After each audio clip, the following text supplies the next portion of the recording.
자, 오늘 우리가 은혜 받을 하나님의 말씀 출애굽기 20장 12절 말씀 봅니다. 출애굽기 20장 12절 말씀 한 절만 같이 읽도록합니다. 시작. 내 부모를 공경하라.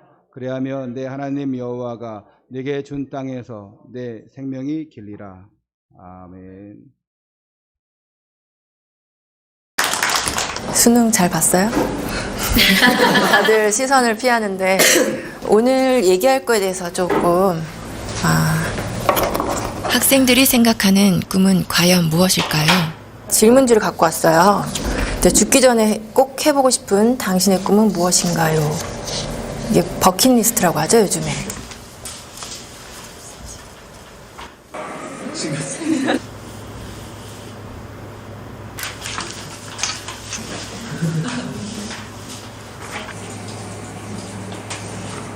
학교 운동장에 농사 짓기?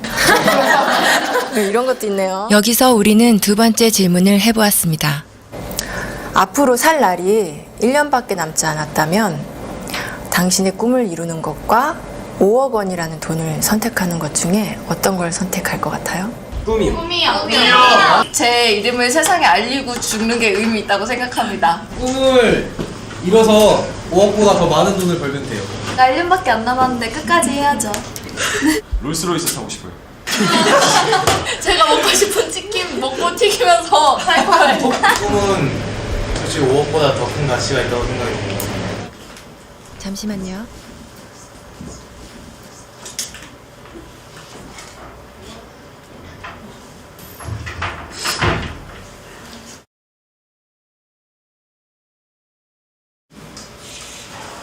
우리 온 가족이 함께 모여서 외식도 좀 거나한 데서 좀 해보고 싶고 하고 싶은 게 너무너무 많죠. 아들이랑 둘이서 배낭여행 한번 가고 싶어요. 집 투어? 아들이랑?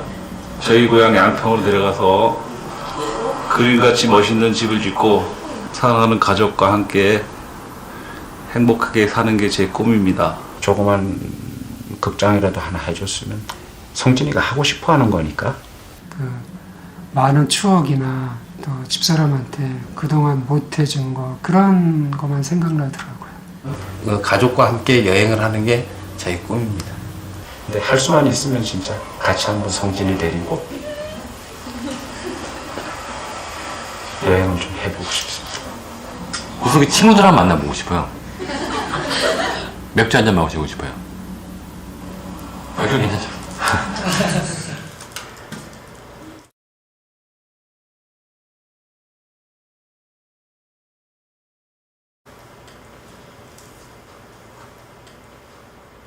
그러니까 제가 하고 싶은 걸 포기하고 5억을 선택하느냐? 지금 같으면 5억을 선택하겠습니다. 결론적으로 돈을 선택해서 주는 게 좋겠죠, 뭐나.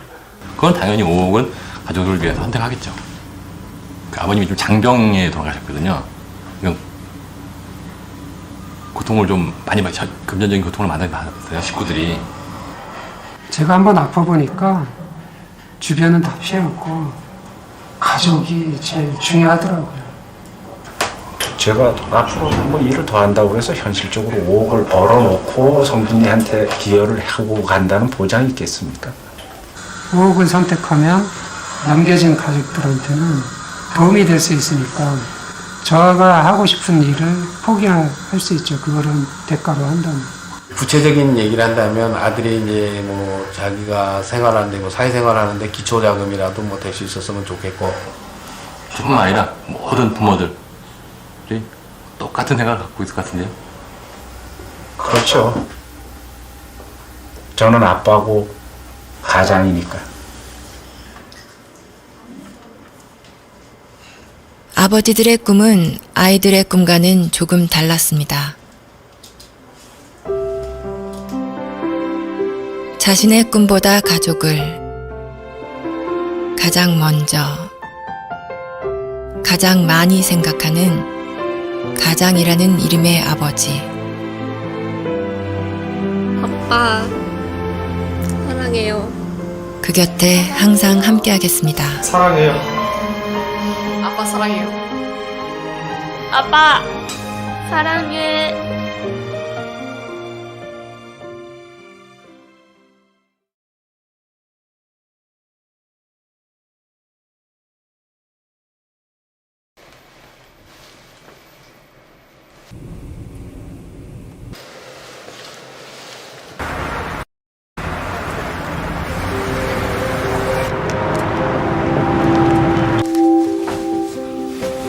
현재 하우스키핑으로 들어가서 하고 있어요.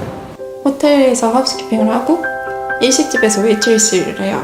정신적으로 힘든 면도 분명히 있어요. 내가 여기까지 와서 왜 이걸 하고 있지 이런 것도 분명히 있고 안 된다. 그래서 참다 제가 막 울면서 좀 이렇게 매달렸어요. 사정을 했지. 저희 어머님 좀 취업을 바로 했었고 저는 지금 안 가면 진짜 제 꿈이 다 무너질 것 같은 거예요. 그래서 대견하기도 하지만 어찌 보면 좀 냉정한 것 같고 치만 아는 것 같아서 좀 서운할 때가 많아요. 그래도 더 늦기 전에 한번 제 인생을 알아보고 싶어서 왔어요. 일할 때 보면 가족들이랑 밥 먹으러 오잖아요. 그러면 그리워요. 같이 밥 먹고 싶어요. 먹고 싶은 거는 한국에서 다 먹고 뭐 엄마가 맛있는 것도 해주고 막 이랬었는데 그게 안 되니까 먹을 때 걔 겉절이를 좋아해요. 겉절이 이렇게 담으면 걔 생각이 나는 거야. 같이 앉아있는 상이 되게 그리우니까. 꿈을 위해 선택한 낯선 곳에서의 생활. 당연했던 일상들이 사무치게 그리워집니다.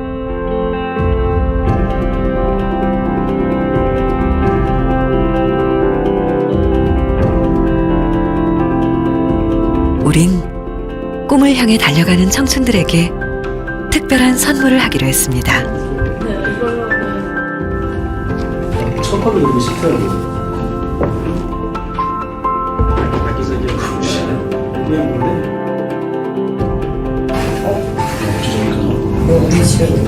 몰래 차려진 밥상엔 엄마가 해주시던 음식이 집에서 쓰던 그릇에 담겨 나왔습니다. 나는 이런 밥상 안 봤어. 이것도 우리 것 같은데?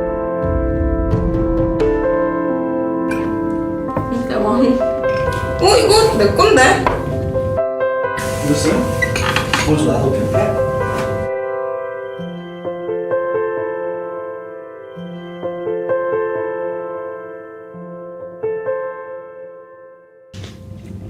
그리고 그 순간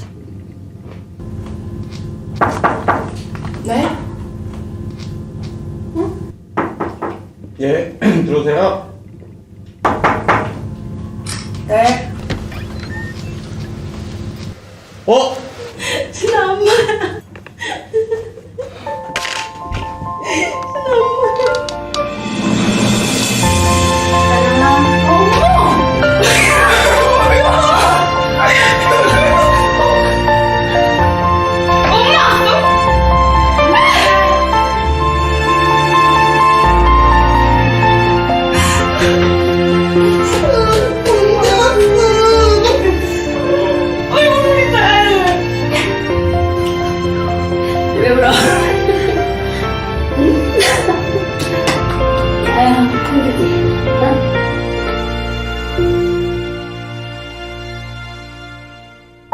이 낯선 곳에 우리 아들은 처음에 와서 어떻게 다녔을까 그런 생각이 들어요. 그거 하나만으로도 그냥 저는 대단하다고 생각해요.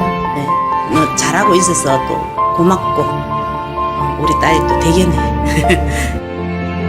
당당한 모습으로 정말 우리 딸 대단하다 볼 정도로 해가지고 왔으면 엄마는 그 이상 꿈이 사랑한다 우리 딸.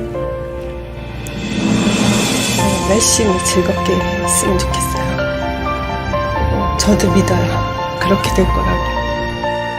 엄마라는 존재 자체가 그냥 사람 자체가 다가오는 것 자체가 선물이 된다는 게 정말 이게 정말 결정적인 힘이 될 것 같아요. 저한테는. 꿈을 향해 달려가는 길은 때로는 힘들기도 합니다. 그 순간 가장 힘이 되는 건 당신 곁에 소중한 사람들. 그 어떤 순간에도 가장 소중한 것은 포기하지 않도록.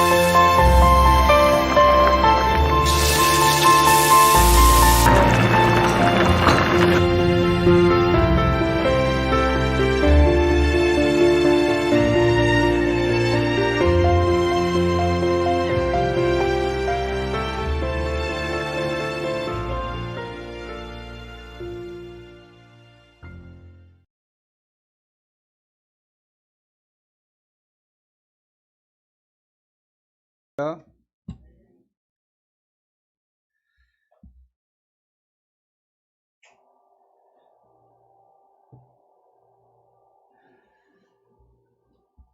옆에 분들과 함께 이렇게 인사하시겠습니다. 부모님께 순종하고 공경합시다. 올해 아이들이 좀 크게 얘기해 드렸는데 영상을 2개 봤는데 우리 아버지에 대한 영상, 어머니에 대한 영상. 아버지에 대한 영상만 보면 어머니들이 또 섭섭해하실 것 같아서 2가지 영상을 봤습니다. 영상을 보면서 아마 우리 부모 되는 분들이나 또 아이들은 입장이 또 보는 시각이 또 틀릴 거예요.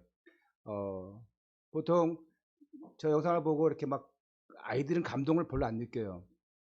그리고 왜냐하면 그 부모의 입장이 아니기 때문에. 하지만 부모님들은 이렇게 거의 다 눈물을 흘리십니다. 왜? 부모된 입장에서 자녀를 보기 때문에. 그래서 그게 많은 차이점이죠. 5월 8일은 어버이날입니다. 그리고 교회력으로도 매년 둘째 주일을 저희가 어버이 주일로 보냅니다.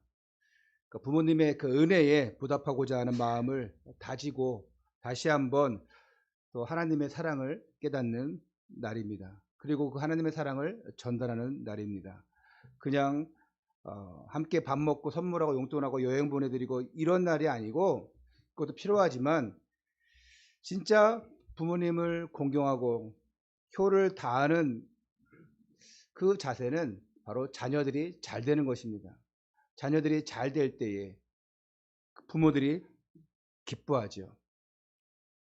그걸 모르고 1년 364일은 속썩이고 어버이날만 카네이션 딱 하면서 한다.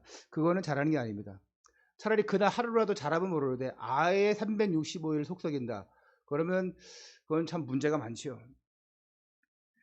우리 기독교에서 말하는 효의 사상은 윤리적인 것만 말하는 게 아닙니다. 부모를 공경하지 않는 것은 하나님 말씀에 불순종하는 것이라고 십계명에도 나와 있고 또 신약 성경에도 계속적으로 나와 있습니다. 오늘 본문은 시내산에서 하나님께서 모세를 통하여서 십계명을 주시는데 그 중에 5번째 계명입니다. 위로는 4가지 계명을 주시는데 하나님을 어떻게 섬겨야 되냐, 그리고 아래로는 6가지 계명을 주시는데 사람과의 관계를 어떻게 해야 되냐. 그 중에 그 사람과의 관계 속에서 제일 첫 번째가 내 부모를 공경하라 입니다. 왜 부모를 공경해야 되는지 첫 번째 이유입니다. 마태복음 7장 9절에서 11절에 보니까 너희 중에 누가 아들이 떡을 달라 하면 돌을 주며 생선을 달라 하면 뱀을 줄 사람이 있겠느냐. 너희가 악한 자라도 좋은 것으로 자식에게 줄 알거든. 하물며 하늘에 계신 너희 아버지께서 구하는 자에게 좋은 것으로 주시지 않겠느냐. 이렇게 말씀하고 있습니다. 부모는 다 주기를 원합니다. 하지만 자녀는 골라서 줍니다. 부모는 전부를 주기를 원하고 목숨도 주려고 합니다. 하지만 자녀는 고민하고 판단하고 일부만 줍니다. 왜? 부모가 아니기 때문에, 그 사랑을 모르기 때문에. 비록 하나님을 떠나서 죄와 저주와 사망 가운데 거했어요. 창세기 3장의 그 타락 문제에 거했어요. 그럴지라도 자식에게는 좋은 것으로 줄 줄 아는 것이 부모의 사랑이지요. 그러면 부모가 우리에게 무엇을 주었기 때문에 부모를 공경해야 되냐? 폐륜적인 사건이 많이 일어납니다.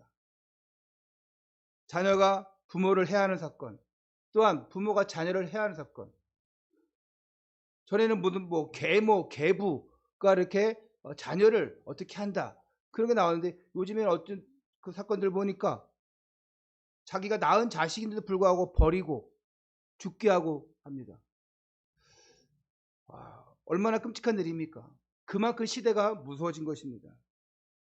그만큼 내리사랑, 그만큼 그 부모와 자녀 사랑, 이런 것이 많이 없어진 거예요.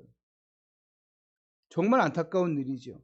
그거는 하나님의 법에 완전히 어긋나는 것이고 큰 죄악을 저지르는 것입니다.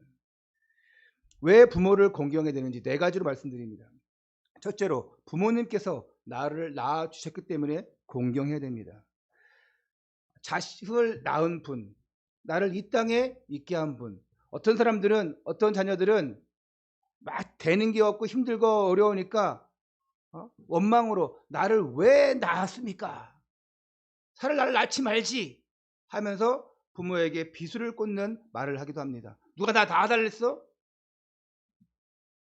나도 네 같은 놈 낳을 줄 몰랐다. 이렇게 맞춰야겠죠. 이는 생명의 가치를 모르는 거예요. 복음을 깨달으면 깨달을수록 이 생명의 가치가 얼마나 중요한지, 그리고 정말 나를 낳아주고 이 땅에 있게 한 자식 얼마나 감사한지. 왜? 복음 안에, 예수 안에 있다 보니까, 구원의 백성이 되다 보니까 참으로 감사하구나, 이게 발견되는 거예요. 이게 없으니까, 힘들고 어려우니까 왜 이 땅에 내가 태어났냐, 왜 나를 낳게 했냐, 원망하는 겁니다. 부모를 왜 공경했냐? 둘째로 나를 길러주셨기 때문에 공경해야 되는 것입니다. 에베소서 6장 4절에 또 아비들아 너의 자녀를 노엽게 하지 말고 오직 주의 교양과 훈계로 양육하라. 낳는다고 끝나는 것이 아니라 사랑으로 양육해야 됩니다. 그냥 사랑이 아니라 주의 교양과 훈계로 양육하라 말씀하고 있습니다. 세상의 관점에서는 양육은 뭡니까? 일단은 먹여주고 입혀주고, 제일 기본이죠. 공부 가르치고 성공하게 하고. 근데 오늘 우리는 주 안에 있는 자녀이기 때문에 주 안에서 교양과 훈계로 양육하라 했겠습니다. 자식은 부모님, 하나님께서 이 부모에게 맡기신 생명의 선물이에요. 하나님께서 맡기신 기업입니다. 그러니까 주의 교양과 훈계로 양육하라, 바르게 키우라는 것입니다. 최선을 다하는 거예요. 우리는 불신자와 같이 키우면 안 됩니다. 주 안에서. 한나는 하나님께로 드리기로 서원하여서 그 얻은 사무엘을 정성으로 길렀어요. 주 안에서 길렀어요. 언약을 전달했습니다. 또한 모세는 죽음의 위기 속에서 태어났어요. 그 태어나는 모든 아이들 중에 3개월 안에 태어난 그 모든 아이들, 그 아이들을 다 죽이라, 그 유대 히브리 아이들 다 죽이라 명령할 때 거기서 죽음을 각오한 그 부모의 사랑으로 살아남을 수 있었어요. 그리고 그 엄마가 유모가 되어줘서 이 모세에게 사랑으로 양육하고 하나님의 말씀을, 언약을 전달했습니다. 왜 공경해야 되냐? 셋째로 부모님께서 나를 사랑해 주시기 때문에 공경해야 됩니다. 부모가 나를 사랑하지 않는 경우는 없어요. 혼을 내거나 속상해서 막 나무라거나 원망하고 그럴 수는 있겠지만, 한 명의 부모도 나를 사랑하지 않는 부모가 없습니다. 창세기 22장 2절에 여호와께서 이르시되 내 아들 내 사랑하는 독자 이삭을 데리고 모리아 땅으로 가서 내가 네게 일러준 한 산 거기서 그를 번제로 드리라. 아브라함은 100세 얻은 자식 그 이삭에 대해서 그 사랑에 유별났어요. 그렇기 때문에 그 사랑이 올무가 될 정도였습니다. 하나님은 그 올무가 될 대상을 가지고 아브라함을 시험합니다. 결국 그 시험은 통과합니다. 내 정말 육신적으로 너무 사랑해요. 자녀를 너무 사랑합니다. 근데 그 자녀에게 어떻게 번제물로 칼을 대겠습니까? 근데 그 테스트를 통과합니다. 마태복음 10장 37절에 아버지나 어머니를 나보다 더 사랑하는 자는 내게 합당하지 아니하고 아들이나 딸을 나보다 더 사랑하는 자도 내게 합당하지 아니라고 이렇게 말씀하고 있어요. 아무리 자식이라도, 아무리 나의 부모라도 하나님보다 더 사랑할 수는 없습니다. 이게 우상숭배가 되어지는 것입니다. 내 자녀를 하나님보다 더 사랑할 수가 없어요. 그렇게 하면 안 됩니다. 예배 너무나 중요하지요. 그런데 자녀가 예배를 못 드리게 한다? 그건 자녀 사랑하지 않는 것입니다. 부모님 예배 드려야 되는데 오히려 불신자 자녀가 부모님을 데리고 어디 여행을 간다, 뭐 한다? 그거는 틀린 거죠. 만약에 그 부모님 교회 다닌다. 따라가면 안 됩니다. 그들이 불효를 하게 하는 겁니다. 하나님 안에서. 성경엔 하나님 못지않게 자식을 사랑하는 모습을 볼 수 있어요. 사무엘하 18장 33절에 이렇게 말씀이 나옵니다. 다윗의 고백이에요. 왕의 마음이 심히 아파 문 위층으로 올라가서 우니라. 그가 올라갈 때에 말하기를 내 아들 압살롬아, 내 아들 압살롬아, 내가 너를 대신하여 죽었다면 압살롬 내 아들아 하였더라. 그 압살롬 아들을 대신하여서 내가 죽었다라면 다윗이 이렇게 울부짖고 있습니다.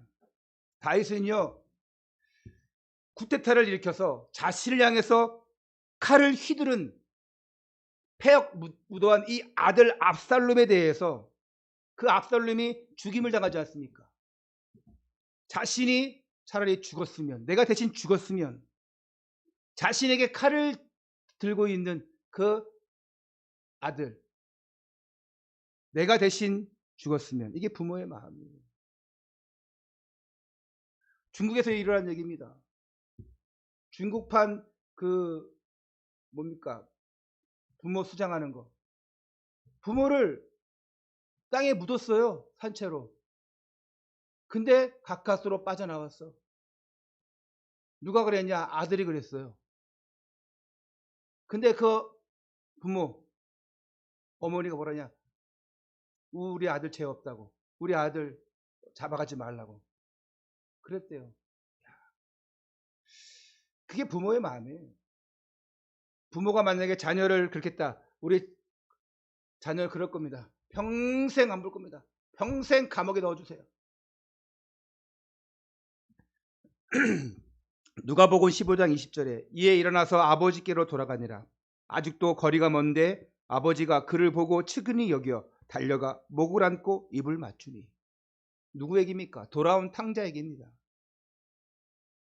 아직도 탕자가 집 나간 탕자가 돌아올 거리 아직 멀었어요. 근데 멀리 나가 있다가 그 먼 모습을 보고 달려가 목을 안고 입을 맞추니 그럽니다. 나간 자식이 돌아오기를 밤새 기다렸던 탕자의 아버지, 그 마음이 용서와 사랑의 마음, 부모의 마음이지. 왜 공경해야 되냐? 넷째로 부모님이 나를 축복해 주시기 때문에 공경합니다. 창세기 48장 15절 16절에 이렇게 나옵니다. 그가 요셉을 위하여 축복하여 이르되 내 조부 아브라함과 아버지 이삭이 섬기던 하나님, 나의 출생으로부터 지금까지 나를 기르신 하나님, 나를 모든 환난에서 건지신 여호와의 사적께서 이 아이들에게 복을 주시오며 이들로 내 이름과 내 조부 아브라함과 아버지 이삭의 이름으로 칭하게 하시오며 이들이 세상에서 번식되게 하시기를 원하나이다. 야곱이 사랑하는 아들 요셉을 축복하는 장면이죠. 자식을 향한 그 소원이 또한 그 축복이 이루어지기를 원하는 거예요. 부모는요, 그 자식들이 복을 받게 되는 축복의 통로예요. 그 자식이 복을 받게 하기 위해서 그 통로를 열어주는 것입니다. 이와 같이 부모를 공경해야 될 이유를 여러분 깨달으시기 바랍니다. 언약 안에서 있어야 돼요. 육신적으로만 있는 것이 아니라 언약 안에서. 이를 알고 진심으로 효도하는 우리 후대들 다 되시기를 축원합니다. 두 번째입니다. 공경의 방법. 어떻게 부모님을 공경할 것이냐. 세 가지로 말씀드립니다. 첫째로 부모의 마음을 편안하게 해드리는 것이 바로 공경의 방법입니다. 부모도 사람이기 때문에 실수할 수 있어요. 허물이 많을 수 있습니다. 하지만 참 효도는 그 부모님의 실수를 이해하고 그 허물을 덮어드리는 것이에요. 노아의 아들이 있습니다. 셈과 함과 야벳이에요. 셈과 야벳은 아버지의 허물을 덮어줬습니다. 보고도 모른 채 했어요. 근데 함은 그 아버지의 허물을 보고 비웃었습니다. 어떻게 그럴 수가 있냐? 아버지가 되어서 어떻게 이런 모습 보여줄 수 있냐? 비웃었어요. 결국은 언약 밖으로 쫓겨났습니다. 셈과 야벳은 언약 안에서 그 계보를 이어갑니다. 자신의 생각과 기준으로 판단하는 것이 아니라 부모의 입장에서 생각하려고도 자식들은 노력해야 됩니다. 부모에게 좋은 옷, 맛있는 음식, 용돈, 선물 드린 것도 필요하지만 따사로운 말 한마디 또 이해하고 품는 것 중요합니다. 부모는 항상 그게 열려 있어요. 자녀는 그게 항상 준비 안 되어 있습니다. 그래서 그런 훈련도 해야 됩니다. 어떻게 부모를 공경할 것이냐. 두 번째로 살아 계실 때 효도해야 됩니다. 육신적인 효도로 의식주를 잘 보살펴 드리는 것은 마땅함이고 불편함이 없도록 해드려야 되는 것, 마땅한 것입니다. 예수님께서는 십자가에 달리시면서 육신의 어머니 마리아를 요한에게 부탁했어요. 그리고 요셉은 애굽의 총리가 되었을 때 가장 먼저 부모님을 생각하고 자신이 있는 나라로 부모를 불렀습니다. 호강시켜드리려고. 이 세상에서의 인생은 영원하지 않습니다. 부모님도 영원하지 않습니다. 효도는 때가 있더라고요. 돌아가시고 나서는 할 수 있는 게 없어요. 내가 왜 그때 그랬을까? 내가 그때 더 잘하지 못했을까? 내가 왜 그때 그 모습 보고 내가 이렇게 저 좋은 말을 더 하지 못했을까? 그런 마음 들 때가 있습니다. 셋째로 일시적인 공경이 아닌 영원한 공경을 해야 됩니다. 우리는 이 땅에서만 하면 끝이다. 근데 부모 아무 잘해드리면 뭐합니까? 지옥 인생 빠져버려서 가는 그 모습이 좋습니까? 이 땅에 살아계실 때만 효도 잘하고 여행 잘 보내드리고 용돈 많이 드릴게요. 그리고 지옥 가세요. 이게 말이 됩니까? 이 세상을 떠난 뒤에는 영원한 세계에서 영생할 수 있도록 영원한 천국 백성으로 삼아 그 자녀로 살아갈 수 있도록 하는 것이 최고의 공경입니다. 할렐루야. 방법이 뭡니까? 예수 그리스도를 믿고 구원을 받아서 신앙생활을 할 수 있도록 도와드리는 거예요. 이게 최고의 효도 아니겠습니까? 부모님이 계신 자녀분들 중에 아직 부모님이 예수를 믿지 않고 복음 속으로 돌아오지 않았다면 어버이 주일을 맞이해서 여러분 효도하시기 바랍니다. 밥 한 그릇 같이 먹는 거 너무 중요합니다. 필요합니다. 그리고 더 필요한 거 예수 복음 소식을 전해주세요. 예수님 안에 있어야 됩니다. 천국 백성이 되어야 됩니다. 하나님 자녀가 되어야 됩니다.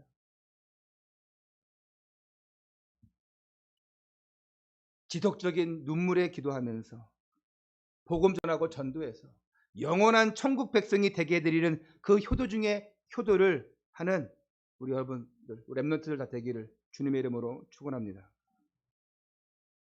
결론입니다. 부모 되시는 분들은 기억하시기 바랍니다. 부모님들은 당연히 해야 될 것인데 우리는 지금 제가 언약 밖에서 얘기하는 거 아니에요. 언약 안에서 얘기합니다.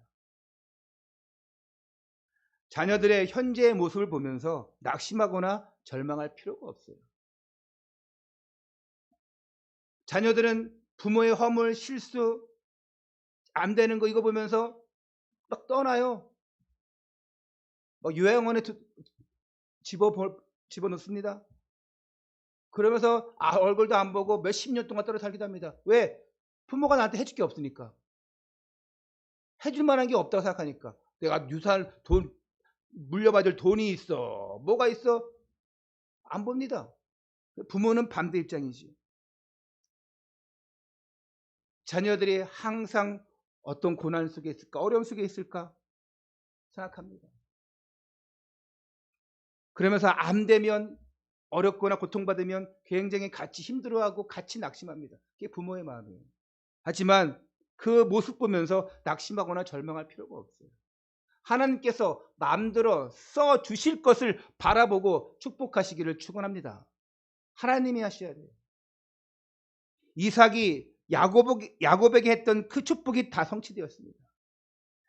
야곱이 다시 요셉을 축복했고 이 역시 모두 다 성취되었어요.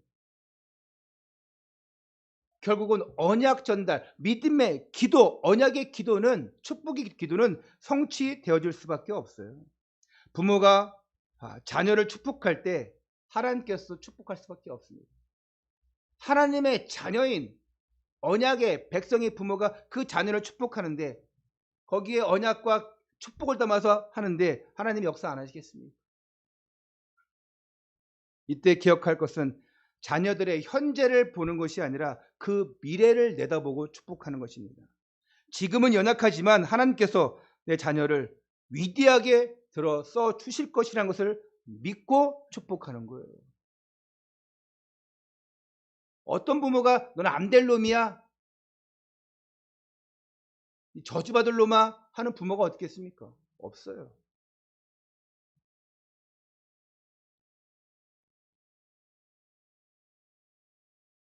자녀의 앞날에 대해서, 특히 언약 안에서, 복음 안에서, 예수 안에서 237 복음화, 세계 복음화의 그 꿈을 이루는 자녀가 되게 해주옵소서. 지금은 망나니 같지만 하나님 전 세계를 다니면서 복음 전하게 해주세요. 지금은 아무 되어진 것 없고 아주 형편없지만 하나님 교회의 수장 되게 해주옵소서. 하나님 지금은 배운 것도 없고 돈도 없지만 하나님 11조 제일 많이 하는 락펠러 같은 인물 되게 해주옵소서. 여러분은 기도하는 것들이 다 축복으로 이루어질 줄 믿습니다. 제가 전에도 몇 번 얘기하지 않습니까? 그 류광수 목사님 늘 망나니처럼 살아갈 때에 맨날 친구들하고 싸우고 일도 안 하고 공부도 제대로 안 하고 할 때에 그 어머니는 늘 새벽마다 기도하고 돌아와서는 또 자녀에게 머리 얹고 축복하고 전 세계를 다니며 복음 전하는 목사님 되게 해주세요. 결국은 그것이 이루어져서 결국은 전 세계를 다니며 복음 전하는 목사님으로 지금 30년 넘게 40년째 사역하고 있지 않습니까? 하나님이 하시는 거예요. 그 축복은 하나님의 말씀대로 이루어짐을 믿으시기를 축원합니다. 언약 밖에서 하면 안 돼요. 우리 부모님 되신 분들은 다 하나님 자녀입니다. 하나님이 축복권을 주셨어요. 부모의 축복권을 사용하시기를 바랍니다. 손주들 만난다? 그러면 아유 내 귀여운 손주 얼마 주고 그거 하면 안 돼요. 그거 중요한 게 아닙니다. 먼저 축복해주고 돈 주지 말고 그러면 애들이 별로 안 좋아해. 근데 딱 돈도 주고 축복해주죠. 되게 좋아해. 기도해주세요. 안아주고 축복해주세요. 세계복음화 랩런트야. 야 하나님이 축복하실 누구야. 그러면 그거 다 어렸을 때 새겨 들어요. 우리 할머니는 하면 늘 용돈 줘. 그 맨날 걔는 용돈밖에 생각 안 나요. 우리 할머니 할아버지는 가면 날 놓고 맨날 안고 기도해줘. 그거 생각나요. 나 맨날 우리 할머니 맛있는 거 맨날 해줘. 그 맛있는 거밖에 생각 안 나요. 찬양했죠. 어머니의 성경책, 나의 사랑하는 책, 어머님이 늘 읽어주시던 그게 생각나야 됩니다. 할렐루야. 본격적으로 자녀, 손, 후대에게 언약을 전달해야 돼요. 어버이주일 받는 날이 아닙니다. 정말 내가 내 자녀를 얼마나 사랑하고 있는지 확인하는 날이에요. 이 자녀들이 이렇게 나를 사랑하고 있구나. 내가 이 자녀를 잘 키웠구나. 확인하는 날입니다. 카네이션 지금 조그만 것도 있는데 이걸로 아마 교회에서 준비하신 것 같고 이 큰 카네이션은 어제 완준이가 전화 왔더라고요. 목사님 교회 계시냐고 해서 그렇다고. 그래서 와가지고 카네이션을 사다가 주고 갔어요. 3개를 들고 왔더라고. 야 2개를 엄마 아빠 거냐? 그렇대. 아까 박정성 누님 있더만 갔어요? 할렐루야. 딱 준비해서 왔더라고요. 그래서 늘 저 아이는 이렇게 뭐 제 생일 때나 늘 이렇게 챙겨주는 모습 보면 참 이렇게 감사하고 이렇게 대견하죠. 3살 버릇이 8가지 간다는 속담이 있습니다. 사람은 어릴 때 그 속에 담기고 각인, 뿌리, 내린 것을 따라서 인생을 살아갑니다. 근데 바뀔 수 있습니다. 3살 버릇? 나쁜 것이 들어왔다. 근데 그것이 그 나쁜 것에 잘못된 것에 세상 지식과 경험 이것이 계속 쌓여져요. 그러면 세상 지식과 경험이 더 커져서 그 나쁜 것이 그걸로 이용당하는 거예요. 그 나쁜 생각, 그 나쁜 것이 각인 뿌리 내린 것이 세상 지식과 경험 이것을 이용해서 더 크게 번성해서 큰 위기를 만나는 것입니다. 반대로 내가 어릴 때부터 3살 때부터 계속 복음으로 언약받고 말씀 받았다. 그러면 내 세상 지식 경험이 내가 오히려 그것이 더 풍성해져서 하나님 나라 세우는 데서 큰 미끄럼 되는 거예요. 바울은요 어릴 때부터 아주 훌륭한 교육 받았어요. 부유하게 자랐습니다. 근데 이 사람은 세상 지식 경험도 많이 얻었어요. 망할 인생이었습니다. 하지만 하나님이 택하셔서 바꿔버리니까 그 세상 지식 경험 모든 것들이 하나님 나라를 위한 주의 복음을 전하는 데에서 쓰임받았어요. 아무리 최고의 지식과 경험과 부를 이루었다 할지라도 영적 지식을 알지 못하면요 성공한 이후에 결국 바벨탑 같이 무너질 수밖에 없습니다. 이게 인생입니다. 지금 우리 젊은 사람들, 랩런트들 지금 막 내가 즐기고 놀고 하는 것이 하나님보다 더 좋지요. 내가 교회 나오는 것, 하나님 앞에 헌신하는 것 이게 내 세상 노는 것, 즐기는 것 이것보다 별로지요. 그럴 수밖에 없어요. 당연한 것입니다. 당연해요. 교회 나오는 게 좋겠습니까? 아니면 세상에서 여자친구 만나고 남자친구 만나고 저 좋은 곳에 가서 하는 게 더 좋겠습니까? 당연히 바뀔 게 좋죠. 맞습니다. 하지만 계속 오래 바벨탑처럼 쌓아가면 무너지게 되어 있어요. 오늘 여러분들이 복음을 가졌다면 그 복음 안에 정말 하나님께서 더 풍성한 것으로 줄 수 있도록 여러분 영혼과 마음과 생각에 하나님의 생각, 하나님의 은혜 이것들이 계속 들어가야 돼요. 복음을 가졌어. 예수 믿어. 그런데 영혼과 마음 생각 속에는 이게 안 들어와. 말씀이 계속 안 들어와. 무슨 얘기인지 아시겠습니까? 나는 하나님 자녀예요. 난 예수님 믿어요. 난 교회 다녀요. 겉은 그 포장되어 있는데 그 영혼과 마음 생각 속에는 다른 것이 있어요. 그러니까 그것이 풍성하게 일어나지 못하는 거예요. 풍성한 열매를 맺지 못하는 것입니다. 겉은 아주 예배 잘 드린 것 같고 아주 겉은 뭐 그냥 화려한 것 같은데 그 속에는 영혼과 마음은 하나님의 은혜가 없어요. 많이 그래요. 우리 아이들뿐만 아니라 어른들도 그렇습니다. 직분을 달고 앉아있는 것 같지만 평상시의 모습 보면 직분자가 아니에요.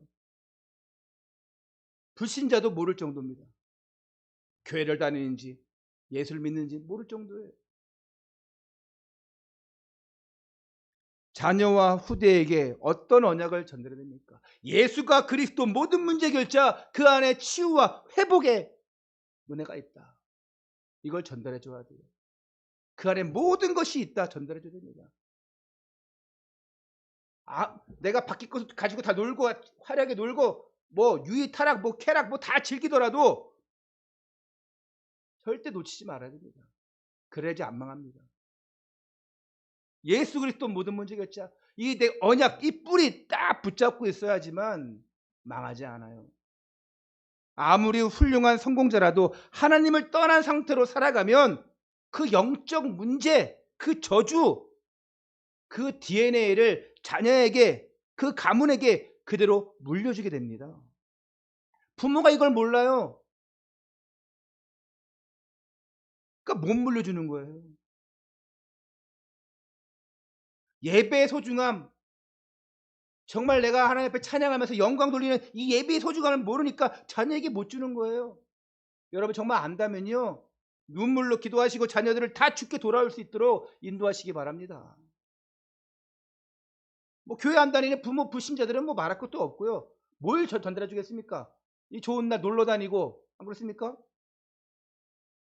일요일 날 놀러 다니는 날이니까 교회 예배랑은 전혀 상관없어요. 이해되어집니다. 이해해야 돼요. 하지만 믿는 우리는 절대 그러면 안 됩니다. 반드시 치유받도록 도와줘야 돼요. 예수 그리스도의 이름으로. 그 치유와 회복의 복음을 전달해 줘야 됩니다. 이게 부모의 역할입니다. 부모의 할 일이에요. 구약의 예언대로 오신 예수님은 십자가에서 죽으시고 3일 만에 부활하사 인간 근본 문제를 완전히 해결했습니다. 하나님 만나는 길, 천국 가는 길을 열어주었습니다. 이 사실을 전달해야 됩니다. 모든 인류의 죄와 그 저주를 단번에 해결했고 사단의 권세에서 우리를 해방시켜 주셨다. 이 사실을 알려줘야 됩니다. 부모는 자녀에게 알려주고 자녀는 부모에게 알려줘야 돼요. 이게 사명입니다. 미션입니다. 할렐루야. 예수 그리스도를 믿고 영접할 때에 네 모든 저주와 그 모든 문제 끝나버린다. 그 대물림 될 수밖에 없는 그 영적 저주의 DNA가 완전히 바뀌어버린다. 여러분, 육신의 DNA 안 바뀝니다. 육신의 DNA 안 바뀌어요. 영적 DNA는 바뀝니다. 그래서 가문의 저주를 끊으라고 하는 거예요. 육신의 DNA, 사람에게 있는 염색체 DNA, XXY 이거 안 바뀝니다. 뭐 어디서 일어난 그 애들부터 내 친자식이 아니에요. 뭐 DNA가 잘못 나와서 3번, 4번, 5번 해도 자기 자식이 아니라고, 난 애를 낳은 적이 없다고 본인이 알겠죠. 아주 심각한 경우에 특이한 성질의 DNA를 가진 사람은 그게 안 맞을 수도 있대요. 근데 거의 4번, 5번 다시 그거를 수정하고 또 했는데도 아니라고 하는 것은 뭐가 아이러니가 있죠. 누가 거짓말하는지는, DNA가 거짓말하는지 그 사람이 거짓말하는지 모르는데 육신의 DNA는 그대로입니다. 안 바뀌어요. 근데 영적 DNA는 바뀝니다. 그게 바로 그 바울이에요. 싹 다 바뀌어버렸어요. 영적 DNA가 완전 핍박자에서 완전 축복자로, 전도자로 바뀌어버렸어요. 여러분이 아무리 무당 자녀다 할지라도, 영적 대물림 받았다 할지라도 예수 그리스도 복음 안에 완전히 뒤바뀌어버리면 영적 DNA 싹 바뀌어버리는 거예요. 불신자에서 하나님 자녀로, 저주 인생에서 축복의 인생으로 바뀌어버리는 거예요. 이때부터 재창조의 역사와 축복이 시작되는 것입니다. 이 사실을 저와 여러분이 알고 있지 않습니까? 이 사실을 여러분, 우리 랩너들이 받았다면 흔들리면 안 돼요. 이리저리 흔들리고 여기 따라가고 저기 따라가고 얼마 많습니까? 그러다 보니까 어떻게 됩니까? 예배는 뒷전이에요. 하나님은 뒷전입니다. 교회는 뒷전이에요. 내끼 우선되는 겁니다. 그리고 대학 가고 청년 가고, 그리고 청년 되고, 그리고 결혼해봐요. 교회에 남아있을 청년들이 어디 있겠습니까? 그 상태에서 계속 그 모습으로 신앙생활을 해봐요. 한 명도 안 남아있습니다. 그래서 어릴 때부터 각인 뿌리 체질화시키는 거예요. 이게 안 되니까 점점, 어릴 때는 그냥 뭣도 모르고 재미있고 그냥 어떻게 보면 뭐 재미없어도 그냥 어떻게 하고 그냥 교회 나오고 그냥 하는 것 같아. 근데 시간 지나봐요. 교회 안 남아있습니다. 재미없거든. 내가 받은 응답이 있어요. 내 교회에서 내가 뭐 얻을 게 있어? 뭐 교회 내가 내가 그냥 교회 내기만 하지, 주기만 하지, 교회에서 받는 게 있나? 육신적으로 생각하니까 재미도 없고 유익이 없어. 그러니까 교회 떠나는 거예요. 하나님은 우리에게 모든 거 다 주신다고 했고 주시고 있는데도 불구하고 그걸 발견하지 못하니까, 그래서 교회 떠나는 사람들이 많은 거예요. 아이들뿐만 아니라 어른들도 마찬가지예요. 뭔가 얻을까, 뭔가 있을까 해서 교회 왔는데 육신적으로만 생각하니까 영적으로 받은 게 없다고 하는 거예요. 응답받은 게 없다는 거예요. 기도 안 하니까. 그리고 다시 불신자로 돌아갑니다. 신명기 6장 6절 7절에 내가 네게 명하는 이 말씀을 너는 마음에 새기고 네 자녀에게 부지런히 가르치라 말씀하고 있어요. 내가 어디에서 왔냐, 또 내가 어떻게 살다가 어디로 가냐, 이걸 우리가 알고 있지 않습니까? 그러면 이제 후대에게 바른 언약을 전달하시기 바랍니다. 더 이상 실패와 저주가 없도록 복음의 유산을 남겨주시기 바랍니다. 물려주시기를 바랍니다. 유산 중에 최고의 유산은 복음의 가정을 물려주고 물려받는 거예요. 어버이주의를 맞이해서 자녀들은 부모님께 효도를 다하고 부모 되는 분들은 자손 대대로 언약을 전달하는 그런 언약 전달자가 다 되시기를 주 예수 그리스도 이름으로 축원합니다. 기도하겠습니다. 하나님 감사를 드립니다. 우리에게 측량할 수 없는 하나님의 은혜를 깨닫게 해 주시옵고 내 부모를 공경하라 말씀해 주시면서 하나님 이제 하나님의 사랑을 깨달은 우리가 부모의 사랑도 잘 깨달아서 늘 순종하고 공경하고 효도하게 해 주옵소서. 유일한 복음을 가진 자로서 정말 이 복음을 내 후대에게 전달할 뿐만 아니라 우리의 이 가정이 복음의 믿음의 모델 가정이 되게 해주시옵고 아직도 우리 가문 안에 가정 안에 복음 밖에 불신자로 있는 자들이 있다면 그 부모를 주께 인도해서 최고의 효도하고 그 자녀를 주께 인도해서 최고의 양육할 수 있는 그런 최고로 섬기는 우리 모든 가정, 우리 모든 성도가 될 수 있도록 인도하시고 축복하여 주옵소서. 모든 걸 주께 맡기며 살아계신 주 예수 그리스도 이름으로 기도하옵나이다. 아멘.